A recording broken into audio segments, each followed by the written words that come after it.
capítulo 4 do manual Vem e Segue-me apresenta o estudo de muitos homens que reconheceram Jesus Cristo como o Salvador do mundo durante o seu ministério. O que nos leva a pensar, será que nós também reconheceríamos o Salvador?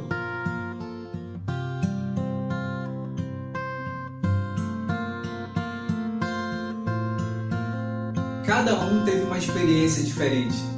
André foi apresentado ao Salvador através de João Batista. Já Pedro foi apresentado através do seu irmão. Natanael foi apresentado através de um amigo. E o que a gente tem que considerar é que cada um deles se preparou durante anos. Eles já esperavam e oravam pela vinda do Messias prometido. Hoje em dia podemos ter a nossa própria experiência e conhecer o Salvador da mesma forma que eles, estudando a sua doutrina nas Escrituras, sentindo o seu Espírito e o seu amor. Vamos descobrir que Ele também nos conhece e quer nos preparar para receber coisas maiores. Então vamos iniciar o estudo do Evangelho de João. E o primeiro tópico de estudo é: quem era João? Com um verbo no passado, ou a gente pode fazer a pergunta no presente: quem é João? Isso porque ele teve a extravagância de pedir para o Senhor para permanecer vivo aqui na terra até a segunda vinda, para trazer almas a Cristo. Um pescador que era discípulo de João Batista. Depois ele se tornou um dos primeiros seguidores de Jesus Cristo, junto com André. Depois ele se tornou um dos 12 apóstolos. Ele fez parte da liderança da igreja na sua época, junto com Pedro e Tiago. E juntos eles conferiram o sacerdócio de Melquisedeque a Joseph Smith, já nos nossos dias. João conhecia profundamente o Salvador e sentia o seu amor por ele, tanto que ele se auto-intitulava João o Amado. Na verdade, o Salvador demonstrava mesmo esse amor por ele. Em 3º Nef, capítulo 28, versículo 6, diz assim: E disse-lhes ele: Eis que conheço os vossos pensamentos, e desejastes aquilo que João, meu amado, que me acompanhou em meu ministério antes que eu fosse levantado pelos judeus, desejou de mim. Dono de um temperamento muito ativo, o Senhor o chamava de Filho do Trovão, junto com seu irmão. João escreveu 5 livros, sendo um deles o próprio livro de Apocalipse. Tem muita coisa legal sobre João. O que eu gosto muito é o que fala sobre ele em Doutrina e Convênios 7. E o Senhor disse-me: João, meu amado, o que desejas? Pois se pedires o que desejas, ser-te-á concedido. E eu disse-lhe: Senhor, dá-me poder sobre a morte, para que eu viva e traga almas a ti. E o Senhor disse-me: em verdade te digo, visto que desejaste, permanecerás até que eu venha em minha glória, e profetizarás perante nações, tribos, língua e povos. E por esse motivo o Senhor disse a Pedro: se eu quero que ele fique até que eu venha, que te importa a ti? Pois ele pediu-me que pudesse trazer almas a mim, mas tu me pediste para ir rapidamente ter comigo em meu reino. Digo-te, Pedro, que esse foi um bom desejo, mas o meu amado desejou fazer mais, ou seja, uma obra ainda maior entre os homens do que aquilo que fez antes. Sim, ele se propôs a uma obra maior, portanto, torná-lo-ei como fogo flamejante e um anjo ministrador. Ele ministrará em favor daqueles que serão os herdeiros da salvação e habitam a terra. E farei com que ministres junto a ele e a teu irmão Tiago, e a vós 3 darei este poder e as chaves deste ministério até que eu venha. Em verdade, vos digo que ambos recebeis conforme vossos desejos, pois ambos vos regozijais naquilo que desejais. O meu versículo preferido é o 6. Ele ministrará em favor daqueles que serão os herdeiros da salvação e habitam a terra. Então, quer encontrar com João e tirar as dúvidas? Tem que viver como um herdeiro da salvação, pois a sua missão é ministrar em favor destes. E como faz para viver como um herdeiro da salvação? Bem, a gente pode começar pelo estudo do plano de salvação. Então vamos estudar o próximo tópico deste capítulo. Jesus Cristo estava no princípio com Deus. Ter uma visão do plano do Evangelho desde a pré-existência faz toda a diferença em como nós enxergamos as coisas aqui na Terra. A missão de Jesus Cristo não começou na aula passada, no seu nascimento. Ela começou enquanto Ele e todos nós estávamos na presença do Pai Celeste. E é isso que João quer dizer nos primeiros versículos desse capítulo 1. No princípio era o Verbo, e o Verbo estava com Deus, e o Verbo era Deus. Ele estava no princípio com Deus.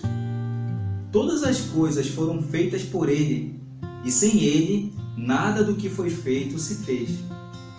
Nele estava a vida, e a vida era a luz dos homens. E a luz resplandece nas trevas, e as trevas não a compreenderam. Para entender melhor esses versículos, a gente faz a comparação com a tradução de Joseph Smith. No princípio, foi o Evangelho pregado por meio do Filho, e o Evangelho era o Verbo, e o Verbo estava com o Filho, e o Filho estava com Deus, e o Filho era de Deus. O mesmo estava no princípio com Deus. Todas as coisas foram feitas por Ele, e sem Ele, nada do que foi feito se fez.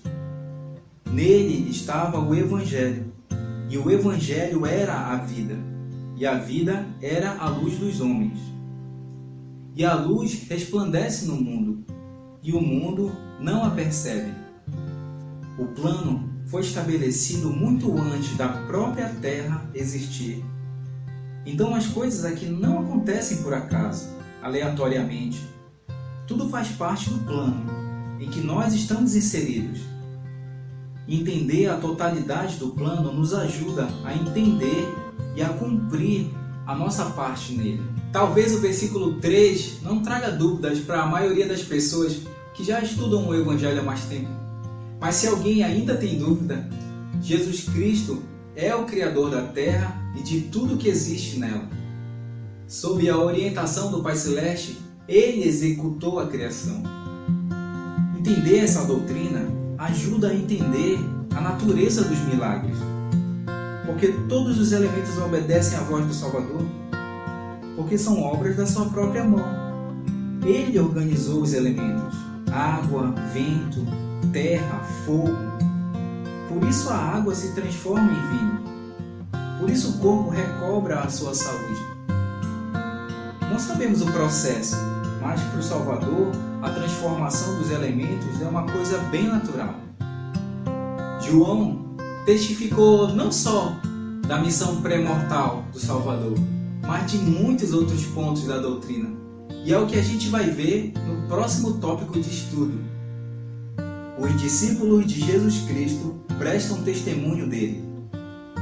Tanto João como João Batista sempre prestavam testemunho de Cristo. Isso espontaneamente. Na verdade, João Batista afirmava que essa era a sua missão de vida.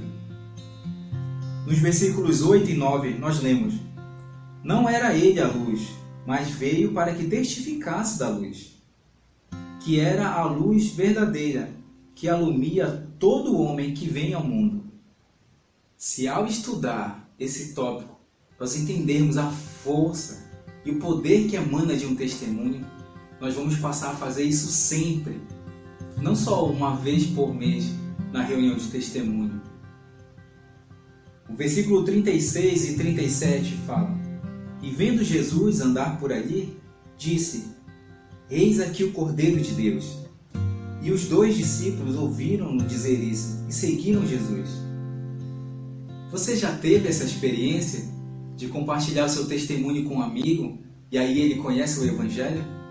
Compartilha com a gente lá embaixo nos comentários. Para quem ainda não teve essa experiência, compartilhe o seu testemunho para ir já logo treinando. Outros pontos da doutrina que João testificou. Jesus é o primogênito Filho de Deus. Está no versículo 1 e no versículo 15. A sua missão começou na pré-existência. Versículo 2. Jesus é o Criador. Está no versículo 3 e no versículo 10 também. Jesus é a luz do mundo. Está no versículo 4 e 5. Jesus é o caminho de volta ao Pai. No versículo 12. Jesus é o unigênito do Pai. Versículo 13 e 14. Jesus é a salvação. No versículo 19. Podemos fazer esse exercício com a família, lendo os demais versículos e anotando o ponto da doutrina que nós encontramos. Podemos compartilhar o nosso testemunho de cada um desses pontos da doutrina. E agora uma pergunta: quem poderia se beneficiar ouvindo o nosso testemunho? Então a gente se prepara em oração e presta testemunho para essa pessoa. Próximo tópico de estudo: o que significa serem feitos filhos de Deus? Todos nós somos filhos de Deus, mas quando pecamos, nós nos separamos, nos afastamos dele. Jesus Cristo nos oferece um caminho de volta, através do seu sacrifício que ele fez pagando os nossos pecados e a nossa obediência ao Evangelho. Ele nos dá a força para nos tornarmos filhos de Deus novamente. Por isso usamos muito a expressão nascer de novo quando falamos do batismo, nos referindo a essa reconciliação com o Pai.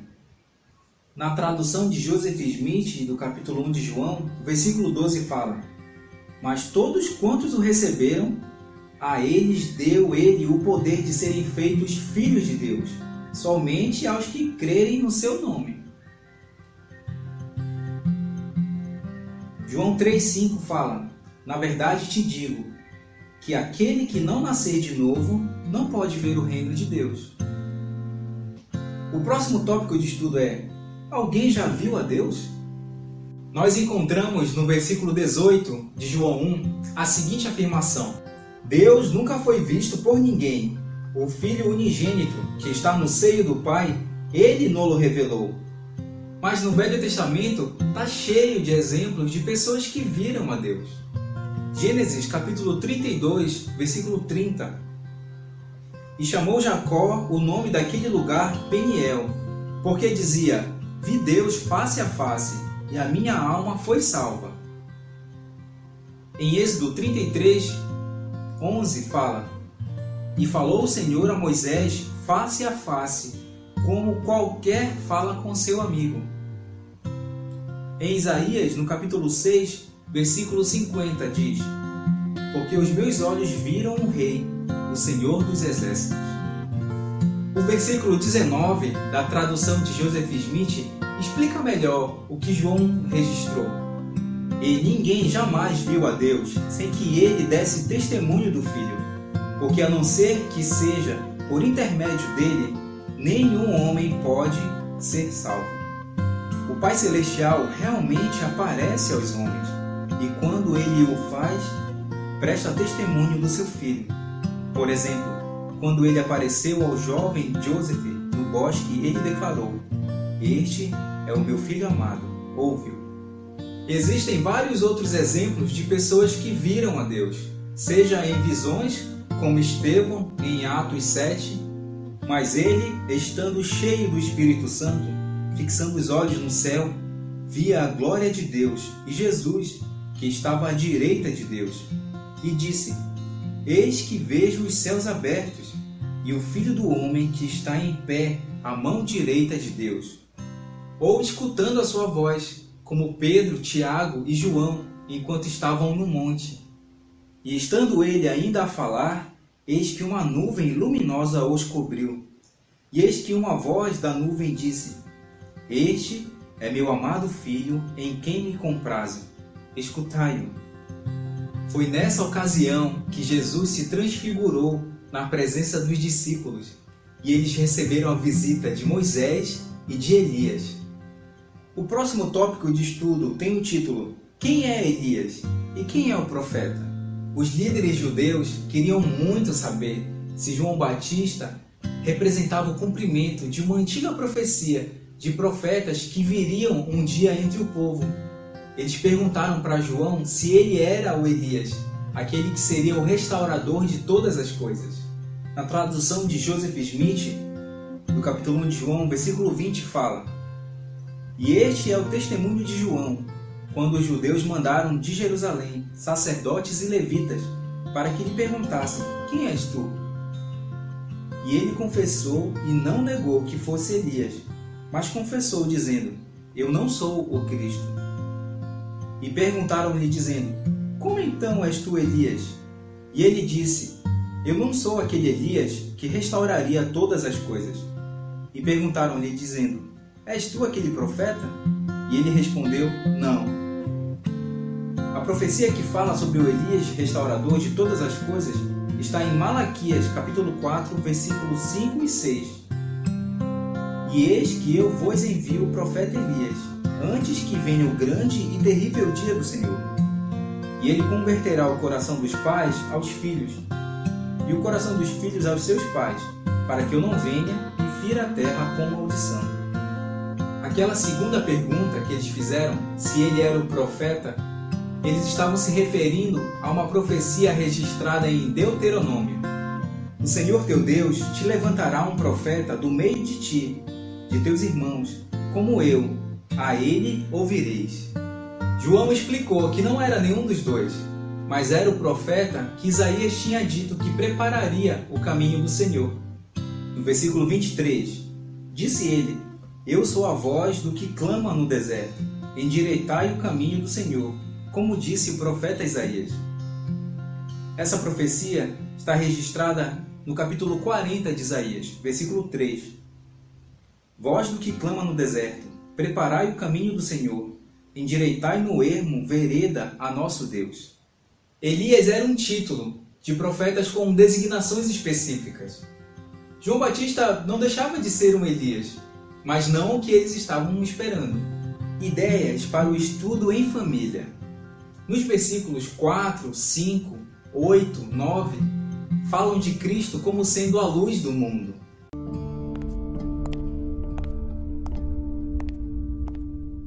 Se eu tivesse que usar uma só palavra para descrever a luz, essa palavra seria brilho.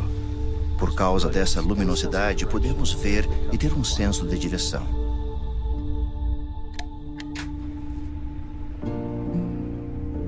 Se estivermos em um quarto escuro e nele houver luz, por menor que seja, essa luz fará a escuridão desaparecer. Ao contrário, a escuridão não tem poder sobre a luz. O calor está associado à luz. Associado à escuridão está o frio, que acredito ser bastante significativo.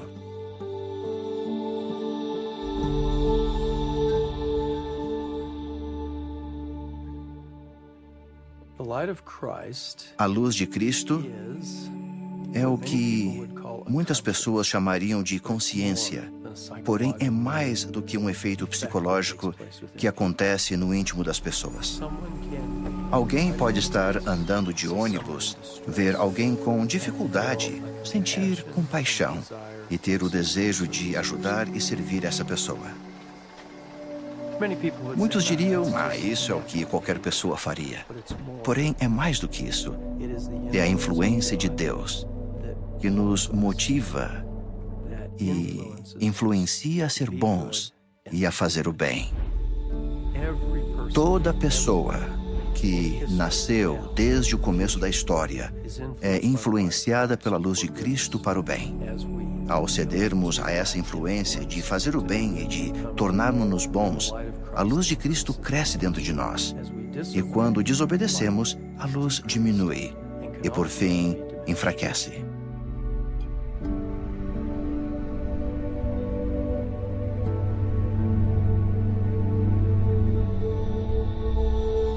É bom enfatizar com nossos filhos que cada ato bom que nós praticamos é a luz de Cristo que está nos influenciando. e que cada ato ruim que nós praticamos, nós nos afastamos da luz de Cristo. Na ocasião, nós podemos apagar as luzes da casa e ficar em silêncio, para que cada um perceba como é desagradável ficar na escuridão. Outro ponto muito bom para estudar em família é a experiência que João Batista teve ao prestar um testemunho fervoroso a respeito do Salvador, o que influenciou a vida de André e João, que foram procurá-lo depois de ouvir o seu testemunho.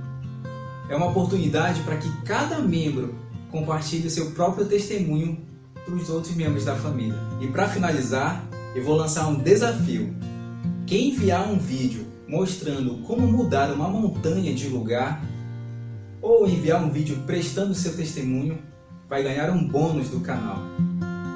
Não sabe como fazer? Então não perde o próximo vídeo, porque nós vamos falar como fazer essas coisas. Nós vamos iniciar o estudo do livro de Marcos e também vamos estudar o capítulo 3 de Mateus e Lucas. Até o próximo vídeo.